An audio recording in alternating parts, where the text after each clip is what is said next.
Center state relations. The relations between center and state are divided as কেন্দ্র রাজ্য সম্পর্ক, এটাকে তিনটি ভাগে ভাগ করা যায়: legislative relations, administrative relations, financial relations. legislative relations অর্থাৎ আইনি সম্পর্ক, যেটার উল্লেখ আর্টিকেল 245 থেকে 255 এবং পার্ট 11কে দুটো চ্যাপ্টারে ভাগ করা আছে।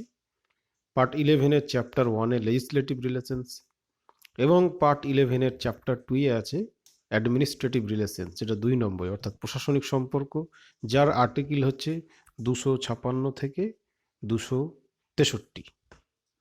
আর 3 নম্বরে ফিনান্সিয়াল রিলেশনস অর্থাৎ আর্থিক সম্পর্ক, এটা পার্ট 12-এ আছে এবং এর জন্য আর্টিকেলগুলি হলো আর্টিকেল 268 থেকে 293। এটা একটু মনে রাখার চেষ্টা করবে। এখন এগুলোর বিস্তৃত বর্ণনাগুলো দেখতে হবে। 1 নম্বরে হচ্ছে সেন্টার স্টেট লেজিসলেটিভ রিলেশনস অর্থাৎ আইনি সম্পর্ক।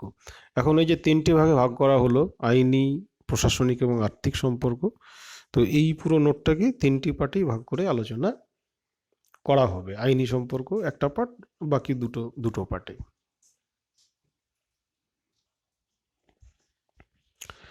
তো centre state legislative relations article আগেই একবার বলা হলো যে 245 থেকে 255, এটা মনে রাখতে হবে। এবং পার্ট 11 ডিল উইথ বর্ণনা করে legislative relations between the centre and the state, কেন্দ্র এবং রাজ্যের মধ্যে যে আইনি সম্পর্ক, অর্থাৎ মূলত এখানে কোন বিষয়গুলির উপরে কেন্দ্র আইন করবে এবং কোন বিষয়গুলির উপরে রাজ্য আইন করবে, এটাই আলোচনার বিষয়।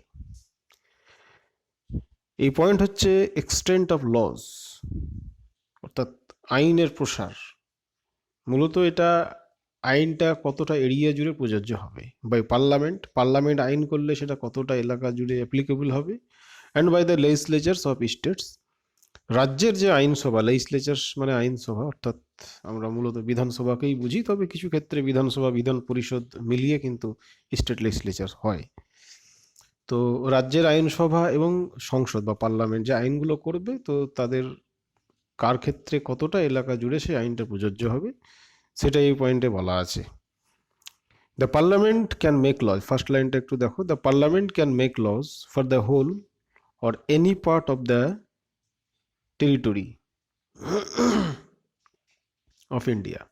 তো সংসদ যে আইনটা করবে, make laws for the whole or any part of the territory of India, দেশের সমগ্র অংশের জন্য অথবা কিছু কিছু এলাকার জন্য করতে পারে। আংশিক এলাকা বা সমগ্র এলাকা, দুটো ক্ষেত্রেই কিন্তু সংসদের আইনগুলো প্রযোজ্য হতে পারে। টেরিটরি অফ ইন্ডিয়া, এই টেরিটরি অফ ইন্ডিয়া এর মধ্যে কি কি থাকবে এখানে সেটা উল্লেখ করা আছে। সমস্ত রাজ্যগুলো, ইউটিজ অর্থাৎ ইউনিয়ন টেরিটরিজ মানে কেন্দ্রশাসিত অঞ্চল, এবং any other area for the time being included in the territory of India, এমন কোনো এলাকা যেটা হয়তো কিছু সময়ের জন্য বা সেই সময়ের জন্য ভারতের মধ্যে অন্তর্ভুক্ত ছিল। যেমন আমরা বলতে পারি যে 100তম যে সংবিধান সংশোধন, সেখানে ভারত এবং বাংলাদেশের মধ্যে কিছু এলাকার বিনিময় হয়, অর্থাৎ বাংলাদেশের কিছুটা ভারতে আসে এবং ভারতের কিছুটা বাংলাদেশে যায়। তো সেই টাইমে যে অংশটা ভারতের ছিল তখন তার উপর অ্যাপ্লিকেবল হবে, এখন যেটা ভারতের নাই সেটা উপর অ্যাপ্লিকেবল হবে না। সেই কারণে বলা হয়েছে যে ইন্ডিয়ান টেরিটরি বলতে কোনটাকে বোঝাবে? স্টেট, সমস্ত রাজ্যগুলো, ইউটি ইউনিয়ন টেরিটরি কেন্দ্রশাসিত অঞ্চল, এবং হচ্ছে সেই এলাকা যেগুলো সেই সময়ের জন্য ভারতের অন্তর্ভুক্ত ছিল। হোয়ারএজ যেখানে state legislature can make law, আইনটা তৈরি করবে for whole or any part of the state, এটা রাজ্যের সমগ্র রাজ্য অথবা রাজ্যের কোনো একটা আংশিক এলাকার জন্য প্রযোজ্য হতে পারে। তো তবে এখানেও কিন্তু কেন্দ্র এবং রাজ্যের মধ্যে কিছু পার্থক্য থেকেই যাচ্ছে। কেন্দ্র যেমন সমগ্র দেশ বা তার কিছু এলাকা, একইভাবে রাজ্য সরকার শুধুমাত্র রাজ্য বা রাজ্যের কিছু এলাকা, এটা কিন্তু নয়, কিছু পার্থক্য আছে, যেটা নেক্সট পয়েন্টে উল্লেখ আছে। The parliament can alone make extra territorial legislation, parliament কিন্তু একাই এক্সট্রা টেরিটোরিয়াল লেজিসলেশন এটা করতে পারে। অর্থাৎ এক্সট্রা টেরিটোরিয়াল লেজিসলেশন এটা কিন্তু রাজ্যের এখতিয়ারের মধ্যে পড়ে না, রাজ্য আইনসভা বা বিধানসভা এরা করতে পারে না, শুধুমাত্র পার্লামেন্টই পারে। এক্সট্রা টেরিটোরিয়াল লেজিসলেশন মানে নিজের এলাকার বাইরেও, নিজের এরিয়ার বাইরেও কিন্তু সেটা অ্যাপ্লিকেবল হবে। এটা কখন? যে এখানে বলা আছে যে লজ অফ দ্য পার্লামেন্ট, সংসদ বা পার্লামেন্ট আইনগুলি করবে আর applicable to the Indian citizen, অবশ্যই ভারতীয় নাগরিকদের উপর অ্যাপ্লিকেবল, অ্যান্ড দেয়ার প্রপার্টি, তাদের যে সম্পত্তি, in any part of the world, অন্য কোনো দেশেও যদি তাদের কোনো সম্পত্তি থাকে তাহলে তার উপরেও কিন্তু ভারতীয় আইন প্রযোজ্য হবে। অর্থাৎ ভারতের মধ্যে শুধু নয়, ভারতের বাইরেও কিন্তু এইভাবে অ্যাপ্লিকেবল হচ্ছে যে ভারতীয়রা যদি ভারতের বাইরে গিয়ে থাকে তাহলে তার উপর তো ভারতীয় আইন প্রযোজ্য হবেই। ভারতীয়রা এবং তাদের যে সম্পত্তি যদি ভারতের বাইরে বিশ্বের যে কোনো প্রান্তেই থাকুক না কেন, সংসদে, ভারতীয় সংসদে আইন কিন্তু অ্যাপ্লিকেবল হবে। এটাকে বলা হচ্ছে এক্সট্রা টেরিটোরিয়াল লেজিসলেশন, যেটা একমাত্র পার্লামেন্টই পারে, রাজ্যগুলো পারে না এটা। এরপর হচ্ছে subject matter of laws. Next point যেটা আছে, subject matter of laws made by parliament and by the legislation of state. Subject matter, বিষয়গুলো, পার্লামেন্ট কোন বিষয়ের উপর আইন করবে এবং রাজ্য আইনসভা কোন বিষয়ের উপর আইন করবে। The constitution divides legislative authority between the union and the states. কেন্দ্র এবং রাজ্যের মধ্যে কিন্তু লেজিসলেটিভ অথরিটি এটা কিন্তু ডিভাইড করা আছে, ভাগ করা আছে, কে কোনটার অথরিটি হবে। ইন 3 লিস্ট, 3টি তালিকায়, এটা কিন্তু আগে অনেকবারই বলা হয়েছে, এবং শিডিউল, যেখানে 7 নম্বর শিডিউলে এই 3 লিস্টের কথা বলা আছে, ওখানে কিন্তু কটা শিডিউল আছে এগুলোকে পড়া হয়েছিল। তো 3 লিস্টে 3টে তালিকায় ভাগ করা হয়েছে, ইউনিয়ন লিস্ট, স্টেট লিস্ট এবং হচ্ছে কনকারেন্ট লিস্ট, অর্থাৎ কেন্দ্রীয় তালিকা, রাজ্য তালিকা এবং হচ্ছে যুগ্ম তালিকা। The union list consist of 100 items. এটা শিডিউলে ওখানে উল্লেখ ছিল খুব সুন্দরভাবে যে কতগুলো আইটেম আছে, সিরিয়াল কত। তো এখানে যেহেতু ওখানে উল্লেখ ছিল, বা 3 লিস্ট বলে একটা আলাদা নোটও দেওয়া হয়েছিল যেখানে কিন্তু এই পুরোটাই ডিসকাশন ছিল, কিন্তু তবুও এখানে একবার রিপিট হয়ে যাক, এতে রিভিশন হবে। তো ইউনিয়ন লিস্টে 100টা আইটেম আছে। The union parliament has exclusive authority. এই কেন্দ্রীয় যে সংসদ, তারই কিন্তু বিশেষ অথরিটি আছে to frame laws on subjects enumerated in the list. এই ইউনিয়ন লিস্টের উপর, ইউনিয়ন লিস্টে যে সাবজেক্টগুলো আছে তার উপর কিন্তু একমাত্র পার্লামেন্টেরই অথরিটি আছে, কোনো স্টেট পারবে না। দিস ইনক্লুড, এর মধ্যে কি কি আছে আমি বলে রাখি যে এটা অনেকের এতে পড়ানো হচ্ছে, অনেক ব্যাচে, বা যারা পড়োনি তারাও পড়বে, যে 3 লিস্ট যতগুলো আইটেম আছে সবগুলোই কিন্তু অল্প অল্প করে পড়ে শেষ করতে হবে। পরীক্ষাতে দিই যে নিম্নলিখিত কোনটি ইউনিয়ন লিস্টে আছে বা কোনটি স্টেট লিস্টে আছে বা কোনটি ইউনিয়ন লিস্টে নাই, সেক্ষেত্রে সবগুলোই কিন্তু পড়ে রাখতে হবে, সেটা একটু সময় নিয়ে করতে হবে। তো এখানে কয়েকটা জাস্ট এক্সাম্পল দেওয়া আছে। ইউনিয়ন লিস্টে ফরেন অ্যাফেয়ার্স, বৈদেশিক বিষয়সমূহ, ডিফেন্স, প্রতিরক্ষা এবং আর্ম ফোর্সের সশস্ত্র যে বাহিনী, কমিউনিকেশনস, যোগাযোগ ব্যবস্থা, posts and telegraph, foreign trade, বৈদেশিক বাণিজ্য এটসেট্রা আছে। The state list consist of 61 subjects. এর সিরিয়াল 66 ছিল, এটা দেখেছো। On which ordinarily the states alone can make laws. Ordinarily কথাটা এখানে এই কারণে বলা হয়েছে যে এক্সেপশনালি কিন্তু কেন্দ্র পারে, যেটা নিচে এর বিস্তৃত আলোচনা আছে এবং 3 লিস্ট নোটেও পড়া হয়েছে একবার। তো নর্মালি বা অর্ডিনারি, সাধারণভাবে 61টা যে বিষয় স্টেট লিস্ট আছে তার উপর কিন্তু রাজ্য বা রাজ্য আইনসভা, স্টেট লেজিসলেচার যেটাকে বলা হয়, তারাই আইন করতে পারে। এর মধ্যে কি কি আছে এটা একটা এক্সাম্পল কয়েকটা দেওয়া আছে, অনেকগুলোই করতে হবে, সবগুলোই। Public order, police, administration of justice, prison, local government, agriculture etcetera. এগুলো একটু এক্সাম্পলগুলো অবশ্যই দেখে রেখে, এখানে যতগুলো আছে সবগুলো কিন্তু important. Law and order, public order বা পুলিশ, এটাকে আমরা আর একটা টার্মে বলতে পারি ল অ্যান্ড অর্ডার, এটা আলাদা করে উল্লেখ আছে ওখানে। তো এগুলো। নেক্সট হচ্ছে concurrent list. Concurrent list comprise of 52 items. এখানে সিরিয়াল আছে 47। তো 52টা আইটেম আছে, ইনক্লুডিং কি কি আছে এখানেও কয়েকটা এক্সাম্পল একটু নিজেরা দেখে নেবে। Criminal and civil procedure, marriage, divorce etcetera. আমি সেকেন্ড লাইন থেকে বলছি, both the parliament and the state legislatures can make laws on subjects. তো সংসদ এবং রাজ্য সরকার, পার্লামেন্ট এবং স্টেট লেজিসলেচার উভয়ই কিন্তু এই বিষয়ের উপর subjects given in the concurrent লিস্টের উপর যে বিষয়গুলো আছে এর মধ্যে তার উপর উভয়ই দুজনাই পারে, পার্লামেন্টও পারে এবং স্টেট লেজিসলেচারও আইন করতে পারে। কিন্তু but the centre has a prior and supreme claim, মূল কিন্তু অধিকার বলতে পারি আমরা, দাবি বা মূল অধিকার বলতে পারি কেন্দ্রেরই আছে, to legislate on concurrent subjects. এই যুগ্ম তালিকার বিষয়গুলির উপর কিন্তু কেন্দ্রেরই অগ্রাধিকার বেশি। এখানে বলে রাখা দরকার, বা নেক্সট লাইনে বলাও আছে যে রাজ্য এবং কেন্দ্র দুজনেই যদি আইন করে কোনো একটা কনকারেন্ট লিস্টের বিষয়ের উপরে, এবং যদি কোনো কনফ্লিক্ট বা দ্বন্দ্ব দেখা যায়, সেক্ষেত্রে স্বাভাবিকভাবেই কিন্তু কেন্দ্রীয় আইনটাই অ্যাপ্লিকেবল হবে, স্টেট আইনটা অ্যাপ্লিকেবল হবে না। তো ইন কেস অফ কনফ্লিক্ট, যদি দ্বন্দ্ব বৈপরীত্য দেখা যায় between the law of the state and union law, কেন্দ্র এবং রাজ্যের আইনের মধ্যে অনেক subject in the concurrent list, যেটা যুগ্ম তালিকায় আছে, the law of the parliament prevails, কেন্দ্রের বা সংসদের আইনটাই কিন্তু প্রিভেল হবে, বিরাজমান হবে বা অগ্রাধিকার পাবে।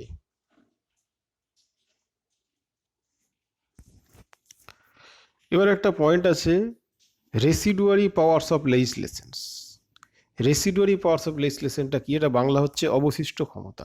অর্থাৎ যে তিনটি লিস্টে বিষয়গুলিকে ভাগ করা হয়েছে, সেই তিনটি লিস্টের বাইরের যদি কোনো বিষয় থেকে যায়, তো তিনটে লিস্টের বাইরের কোনো বিষয়ের উপর আইন তৈরি করার যে ক্ষমতা, যে পাওয়ার, তাকেই কিন্তু বলা হয় রেসিডুয়ারি পাওয়ার, অর্থাৎ অবশিষ্ট। তিনটে লিস্টে নাই, অর্থাৎ তিনটে লিস্টের বাইরে যেটাকে আমরা অবশিষ্ট বলতেই পারি, তো অবশিষ্ট বিষয়গুলির উপরে আইন তৈরি করার যে ক্ষমতা, তাকেই কিন্তু বলা হয় রেসিডুয়ারি পাওয়ার। তো এখানে সেটা নিয়ে আলোচনা আছে। এখান থেকে একটাই প্রশ্ন থাকে যে রেসিডুয়ারি পাওয়ারটা কার হাতে আছে, স্টেট গভর্নমেন্ট আর সেন্ট্রাল গভর্নমেন্ট, বা স্টেট লেজিসলেচার বা ইউনিয়ন লেজিসলেচার বা পার্লামেন্ট? তাহলে অ্যান্সার হবে পার্লামেন্ট বা union legislature. The constitution, first লাইনটা দেখো, অলসো ভেস্ট দ্য রেসিডুয়ারি পাওয়ার্স। এই রেসিডুয়ারি যে পাওয়ার্স, অবশিষ্ট বিষয়গুলির আইন করার যে ক্ষমতা, যেটা ব্র্যাকেটে একটু লেখা আছে যে সাবজেক্টস নট এনিউমারেটেড, যেটার উল্লেখ নাই in any of the three লিস্টের কোনোটাতে উল্লেখ না, সেটা রেসিডুয়ারি সাবজেক্টস। তো উইথ দ্য ইউনিয়ন পার্লামেন্ট, অর্থাৎ কেন্দ্রীয় সংসদের উপরেই কিন্তু এই পাওয়ারটা আছে। In case of any conflict, যদি কোনো দ্বন্দ্ব বৈপরীত্য দেখা যায়, whether a particular matter falls under the residuary power or not, তো রেসিডুয়ারি পাওয়ারে আদৌ পড়বে কি না এই নিয়ে যদি কোনো বৈপরীত্য দেখা যায়, এমন একটা বিষয় যে বিষয়ের সাথে দেখা যাচ্ছে যে স্টেট লিস্টের কোনো একটা আইটেমের সাথে কোনো না কোনোভাবে মিল আছে, সেক্ষেত্রে স্টেট গভর্নমেন্ট দাবি করতেই পারে যে এটা তো স্টেট লিস্টের মধ্যে পড়ছে, অতএব এটা আমরাই আইন করব, কেন্দ্র আইন করতে পারে না। তো এই ধরনের যদি একটা বিরোধিতা দেখা যায়, সেক্ষেত্রে এই বিরোধটা নিরসনকে করবে decided by the court. Court কিন্তু এই মূলত কেন্দ্র রাজ্য সম্পর্ক অবশ্যই সুপ্রিম কোর্টেরই একটা অরিজিনাল জুরিসডিকশন। কেন্দ্র রাজ্য বিরোধ দেখা দিলে সুপ্রিম কোর্টই ডিসিশন নেবে যে এটা অবশিষ্ট তালিকার মধ্যে পড়ছে কি পড়ে না। যেমন আমরা একটা রিসেন্ট এক্সাম্পল দিতে পারি যে করোনা সংক্রান্ত বৈদেশিক যে নীতি, যে বিদেশ থেকে যারা ভারতীয়রা আটকে আছে তাকে আমরা আনবো কি আনবো না। তো করোনা অবশ্যই হেলথ রিলেটেড, এখন হেলথ কিন্তু স্টেট লিস্টে আছে, আবার বৈদেশিক নীতি, আবার ফরেন অ্যাফেয়ার্স কিন্তু ইউনিয়ন লিস্টে আছে, যে বিদেশ থেকে আনতে, স্বাস্থ্য এবং বিদেশ নিয়ে দুটোই জড়িত আছে। এই নিয়ে দ্বন্দ্ব দেখা যেতেই পারে যে যারা বাইরে আটকে আছে তাদের জন্য একটা আইন তৈরি হোক, তো আইনটা কে করবে? তো এই ধরনের দ্বন্দ্ব দেখা দিলে কিন্তু অবশ্যই সুপ্রিম কোর্ট ডিসিশনটা নেবে।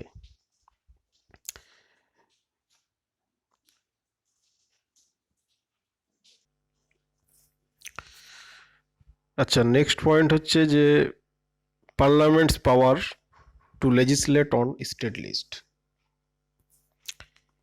স্টেট লিস্টের উপরে পার্লামেন্টের কিছু বিশেষ ক্ষেত্রে, যেটা এর আগে নর্মালি বলা হলো, তো কিছু বিশেষ ক্ষেত্রে কিন্তু স্টেট লিস্টের উপরে পার্লামেন্ট আইন করতে পারে। তো সেই বিশেষ ক্ষেত্র কটা এখানে আলোচনা করার বিষয়।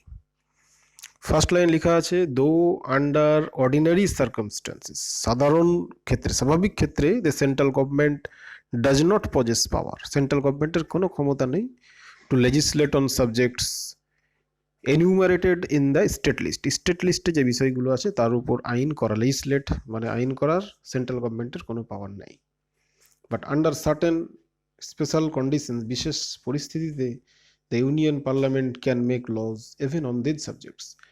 কেন্দ্রীয় পার্লামেন্ট কিন্তু এই স্টেট লিস্টের বিষয়গুলির উপরও আইন করতে পারে। তো সেই বিশেষ ক্ষেত্র কটি? মূলত 5টি। যদি মুখে বলা যায় এরকম হবে, দুটো জরুরি অবস্থা, একটা ন্যাশনাল এমার্জেন্সি, একটা স্টেট এমার্জেন্সি, যাকে প্রেসিডেন্ট রুল বা রাষ্ট্রপতি শাসন বলা হয়, দুটো এমার্জেন্সি।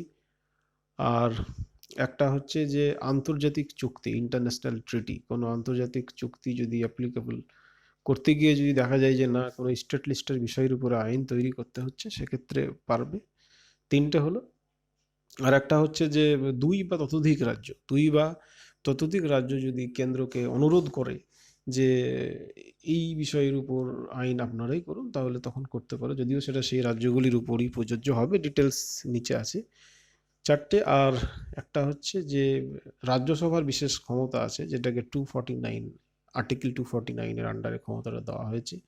তারা যদি রেজলিউশন বা এই মর্মে কোনো সিদ্ধান্ত পাস করে, যেটাকে রেজলিউশন বলা হয়, যে দেশের স্বার্থে স্টেট লিস্টের ওই বিষয়ের উপর কিন্তু গোটা দেশেই আইন তৈরি করার প্রয়োজন আছে। এবং গোটা দেশে যদি কোনো আইন তৈরি করতে হয় এবং সেটা যদি রাজ্যের বিষয়ে থাকে, সব রাজ্যগুলো তো একসাথে আর করতে পারবে না, সেহেতু ওটা পার্লামেন্টকে করতে হবে। এই 5টি ক্ষেত্র, দুটো হচ্ছে জরুরি অবস্থা, এক ন্যাশনাল এমার্জেন্সি, একটা হচ্ছে state emergency or president rule, 3 নম্বর হচ্ছে ইন্টারন্যাশনাল ট্রিটি বা এগ্রিমেন্ট যদি মানতে গিয়ে প্রয়োজন পড়ে, আর 4 নম্বর হচ্ছে 2 বা ততোধিক রাজ্য যদি কেন্দ্রকে রিকোয়েস্ট করে, 5 নম্বর হচ্ছে যে আন্ডার আর্টিকেল 249 রাজ্যসভার বিশেষ ক্ষমতা আছে, তারা যদি পাস করে তখন পার্লামেন্ট সেই আইন করতে পারবে। তখন আবার লোকসভাতে পাস হতে হবে, রাজ্যসভায় পাস হতে হবে, কিন্তু করতে পারবে এই সিদ্ধান্ত নেওয়ার ক্ষমতা শুধুমাত্র রাজ্যসভার আছে। তো প্রথমেই সেই ক্ষেত্রটা 5 নম্বর যেটা বললাম, যে in the national interest, article 249। 3 লিস্টে নোটে যদিও এটা ডিসকাশন হয়েছে যে 249 আর্টিকেলের আন্ডারে ইফ দ্য রাজ্যসভা, টু জাস্ট দেখে নেবে লাইনগুলো, if the Rajya Sabha declares by resolution, একটা রেজলিউশনের মাধ্যমে ডিক্লেয়ার করে, ঘোষণা করে, যেটা supported by not less than 2/3 of its member present and voting. Majority নিয়ে অলরেডি ডিসকাশন হয়েছে এবং সেটা প্রয়োজনে আর অন্য একটা ভিডিও করে দেওয়া হবে। তো 2/3 majority of present and voting, উপস্থিত ভোটদানকারী সদস্যদের 2/3 অংশর সমর্থনে যদি রেজলিউশনটা পাস হয়ে যায়, যে that it is necessary for expedient in the national interest, মানে দেশের স্বার্থে এটা প্রয়োজন, the parliament should make laws with respect to any matter enumerated in the state list, রাজ্য তালিকার যে কোনো বিষয়ের উপরে কিন্তু আইন তৈরি করতে পারে যদি 2/3 মেজরিটিতে রাজ্যসভায় রেজলিউশনটা পাস করে। After such resolution is passed, এই ধরনের রেজলিউশন পাস হয়ে যাওয়ার পরে parliament can make laws for the whole or any part of the territory, যেটা আগে বলা হলো যে পুরো দেশের জন্য অথবা দেশের কোনো একটা অঞ্চলের জন্য আইনটা করতে পারে। Such a resolution remains in force for a period of 1 year, এটা কিন্তু আজীবন থাকবে না, 1 বছর থাকবে, এবং can be further extended by 1 year, এবং এরপরে আরও 1 বছর করে কিন্তু by means of a subsequent resolution আরও 1 বছর বাড়ানো যেতে পারে একইভাবে রেজলিউশন পাস করার মাধ্যমে। তো 1 বছর করে কিন্তু এটা বাড়ানো যেতে পারে। নেক্সট হচ্ছে under proclamation of national emergency, article 250। তো এটা ন্যাশনাল এমার্জেন্সি যখন থাকবে তখন কিন্তু রাজ্য তালিকার বিষয়ের উপর পার্লামেন্ট বা কেন্দ্র আইন তৈরি করতে পারবে। Parliament can legislate on the subjects mentioned in the state list, state লিস্টের অন্তর্গত বিষয়ের উপর আইন করতে পারবে when the proclamation of national emergency is in operation, যখন জাতীয় জরুরি অবস্থা জারি থাকবে। However the laws made by the parliament under this provision, এই প্রভিশনের অধীনে তৈরি হওয়া আইন shall cease to have effect, মানে থাকবে না on the expiration of a period of 6 months। জাতীয় জরুরি অবস্থা যদি উঠে যায় তাহলে তারপরে ম্যাক্সিমাম 6 মাস থাকবে। জাতীয় জরুরি অবস্থা উঠে যাওয়ার 6 মাস পরে কিন্তু আইনটা ইনভ্যালিড হয়ে যাবে। বলা হয়েছে after the proclamation has cease to operate, proclamation মানে যে ন্যাশনাল ইমার্জেন্সি যেটা প্রক্লেমেশন হয়েছিল, ঘোষণা হয়েছিল, as respects things done or omitted to be done before the expiry of the said period, অর্থাৎ এর সামারি হচ্ছে যে জাতীয় জরুরি অবস্থা চলাকালীন রাজ্য তালিকার উপরে পার্লামেন্ট আইন করতে পারবে, এবং জাতীয় জরুরি অবস্থা যখন উঠে যাবে তারপরে ম্যাক্সিমাম 6 মাস থাকতে পারবে, তারপরে আর থাকবে না আইনটা।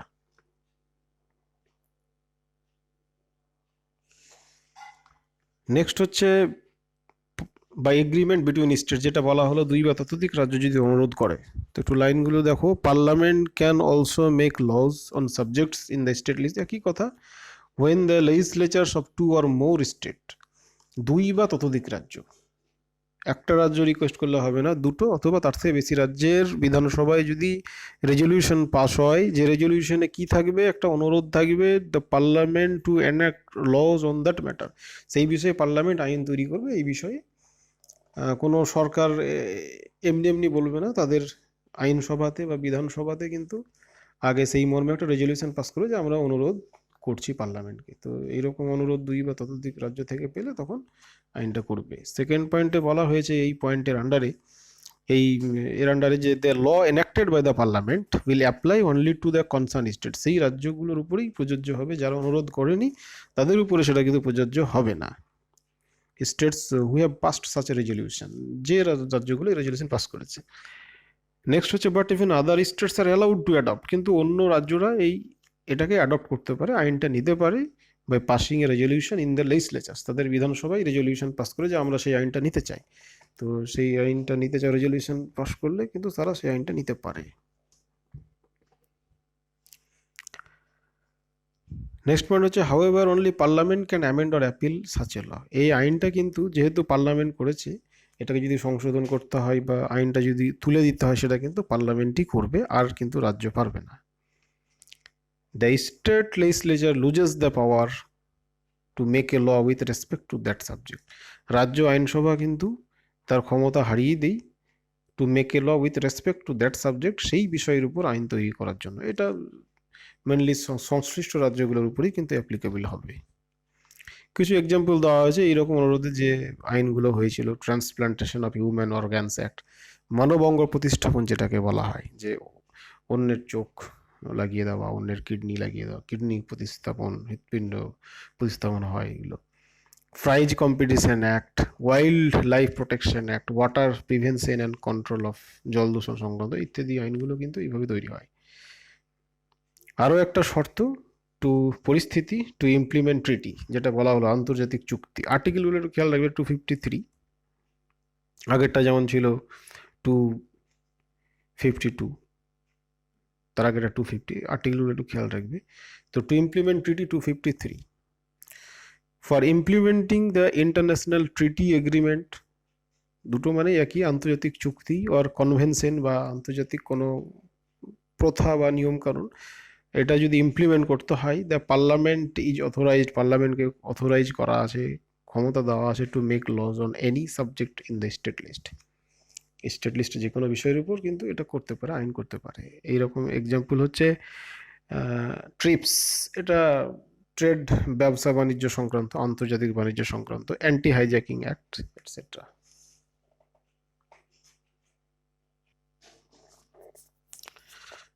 5 নম্বর শর্ত হচ্ছে রাষ্ট্রপতি শাসন বা president rule by state emergency under article 356, parliament can make laws with respect to any subject in the state list in relation to that state, সেই রাজ্যের when president's rule is in force in that state, কোনো রাজ্যে যদি রাষ্ট্রপতি শাসন জড়িয়ে থাকে তাহলে সেই রাজ্যের বিষয়গুলির উপর কেন্দ্র আইন তৈরি করতে পারবে। Even if the president's rule ends, রাষ্ট্রপতি শাসন যদি শেষও হয়ে যায়, the law remains in force in the state, রাজ্যে কিন্তু সেই আইনটা বলবৎ থেকে যায়। ন্যাশনাল এমার্জেন্সির ক্ষেত্রে বলা হলো যে সেটা যদি না থাকে, এমার্জেন্সি উঠে গেলে কিন্তু আইনটা ম্যাক্সিমাম 6 মাস তারপরে থাকবে না। কিন্তু এই পার্থক্যটা খেয়াল করবে যে প্রেসিডেন্ট রুল অর্থাৎ স্টেট এমার্জেন্সি বলা হয়, এটা উঠে গেলেও কিন্তু সেই আইনটি থেকে যাবে। নেক্সট পয়েন্ট বলা হয়েছে হাউএভার, কিন্তু state legislature can repeal or alter or reenact that law, কিন্তু রাজ্য আইনসভায় সেই প্রেসিডেন্ট রুল উঠে গেলে যে সরকার থাকবে তারা কিন্তু আইনটাকে রিপিল করতে পারে, তুলে দিতে পারে, এবং অল্টার, চেঞ্জ করতে পারে, বা রিএনাক্ট, নতুন করে আইনটা করতে পারে। তো কিছু না করলে অটোমেটিক আইনটা কিন্তু উঠবে না।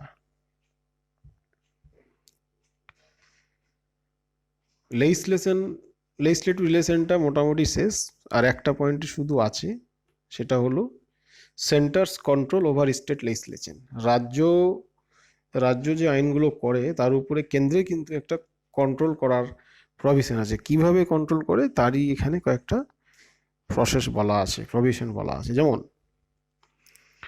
এক নম্বর হচ্ছে দ্য গভর্নর মানে রাজ্যপাল can reserve certain types of bill. কিছু বিল রাজ্য যদি আইন করতে যায় তাহলে সেটা বিধানসভায় পাস হয়ে যাওয়ার পরে আহ, সেটা রাজ্যপালের সইয়ের জন্য পাঠানো হয়। রাজ্যপাল যতক্ষণ সই না করছে সেটা আইনে কিন্তু পরিণত হবে না, ততক্ষণ তাকে বিল বলা হয়। রাজ্যপাল সই করে দিলে সেটা আইনে বা অ্যাক্ট বা ল হয়ে গেল। তো রাজ্যপাল যেহেতু কেন্দ্র থেকে নিয়োজিত, কেন্দ্র তাকে নিয়োগ করে, তো কেন্দ্র তার মাধ্যমে কিন্তু রাজ্যকে কন্ট্রোল করে। কিভাবে? যে কিছু বিল আছে রাজ্যপাল সই না করে প্রেসিডেন্টের কাছে পাঠিয়ে দেবে, প্রেসিডেন্টের সম্মতির উপর ডিপেন্ড করবে, তো প্রেসিডেন্ট আবার কেন্দ্রের কথা অনুযায়ী চলবে। এইভাবে রাজ্য সরকারের বিলের উপর কিন্তু একটা কন্ট্রোল করা যায়। ফার্স্ট পয়েন্টে যেটা বলা হয়েছে যে গভর্নর ক্যান রিজার্ভ, রিজার্ভ করতে পারে, সংরক্ষণ করতে পারে। সে সই করলো না, ওটাকে সংরক্ষণ রেখে দিল। সার্টেন টাইপস অফ বিল, কিছু bill passed by the state legislature, যেটা বিধানসভায় বা রাজ্য আইনসভায় পাস হয়েছে, for the consideration of the president, রাষ্ট্রপতির বিবেচনার জন্য। The president enjoys absolute veto over them. President যখন পড়বে নোট তখন দেখবে ওর যে বিভিন্ন ক্ষমতাগুলো আছে, মানে সই করবে আইনটাকে না করবে না দেরি করবে, যেন ভেটো বলা হয়। তো অ্যাবসোলিউট ভেটো মানে সেটাকে একদম ক্যান্সেল করে দিতে পারবে। তো রাজ্যের আইনগুলো এভাবে কন্ট্রোল করা যায়। রাজ্যপালের কাছে পাঠালো, সে প্রেসিডেন্টের কাছে পাঠালো, প্রেসিডেন্ট কিন্তু সেটাকে ক্যান্সেল করে দিল, এইভাবে কন্ট্রোল হয়। 2 নম্বর হচ্ছে bills on certain matters enumerated in the state list. রাজ্য তালিকার অন্তর্গত bill can be introduced to the in the state legislature only with the previous sanction of the president. কিছু বিষয় আছে যে বিষয়ের উপর যদি আইন করতে হয় সেক্ষেত্রে কিন্তু প্রথমেই রাষ্ট্রপতির সম্মতি লাগবে। বিলটা ইন্ট্রোডাকশন করার আগে কোনো আইনে পরিণত হতে গেলে বিল আকারে প্রথমে ইন্ট্রোডাকশন হতে হয়। এর একটা লেজিসলেটিভ প্রসিডিউর আলাদা নোট আছে, সেখানে দেখবে যে কিভাবে আইনে পরিণত হয়, বেশ কয়েকটি স্টেজ আছে। তো ফার্স্ট ইন্ট্রোডাকশনে কিছু কিছু ক্ষেত্রেই কিন্তু প্রেসিডেন্টের সম্মতি পার্লামেন্টের ক্ষেত্রেও লাগে, আবার রাজ্য আইনসভার ক্ষেত্রেও কিন্তু লাগছে। তো যে ধরনের বিলের ক্ষেত্রে রাষ্ট্রপতির সম্মতি লাগবে, রাষ্ট্রপতি যদি সম্মতি না দেয় তাহলে কিন্তু সেই বিলটা নিয়ে আসতেই পারবে না। অর্থাৎ এখানে কিন্তু কেন্দ্রের একটা কন্ট্রোল রাষ্ট্রপতির মাধ্যমে থেকে যাচ্ছে। সেটাই বলা হয়েছে যে প্রেসিডেন্ট আজ imposing restriction on freedom of trade and commerce. এটা একটা এক্সাম্পল দেওয়া আছে, শুধু এটাই মনে রাখবে যে প্রেসিডেন্টের কিন্তু প্রিভিয়াস স্যাংশন মানে পূর্ব সম্মতি লাগে কিছু বিল ইন্ট্রোডাকশন করতে গেলে। 3 নম্বর, the president can direct the states. President রাজ্যগুলোকে ডাইরেকশন দিতে পারে টু রিজার্ভ মানি বিলের ক্ষেত্রে যে সেটা রিজার্ভ, সেটা মেনলি গভর্নর রিজার্ভ করবে। অ্যান্ড আদার ফিনান্সিয়াল বিলস, অন্যান্য ফিনান্সিয়াল বিল, ফিনান্সিয়াল বিল সংক্রান্ত ডিটেলস পরে জানবে। সব ফিনান্সিয়াল বিলই সব মানি বিলই ফিনান্সিয়াল বিল, কিন্তু সব ফিনান্সিয়াল বিল মানি বিল নয়। First by the state legislature for his consideration during a financial emergency. এটা কিন্তু সব সময় নয়, যখন ফিনান্সিয়াল এমার্জেন্সি চলবে, অর্থনৈতিক জরুরি অবস্থা, যেটা এখনো পর্যন্ত একবারও হয়নি, এটা 360 আর্টিকেলের আন্ডারে আছে, তখন কিন্তু মানি বিলের ক্ষেত্রে প্রেসিডেন্ট সেটাকে রিজার্ভ করতে বলতে পারে গভর্নরকে তার সম্মতির জন্য। এইভাবে কিন্তু কন্ট্রোল করা যায়। এই হলো সেন্টার স্টেট লেজিসলেটিভ রিলেশন। এরপরে অ্যাডমিনিস্ট্রেটিভ এবং ফিনান্সিয়ালটা আরও বাকি দুটো পার্টে বলা হচ্ছে।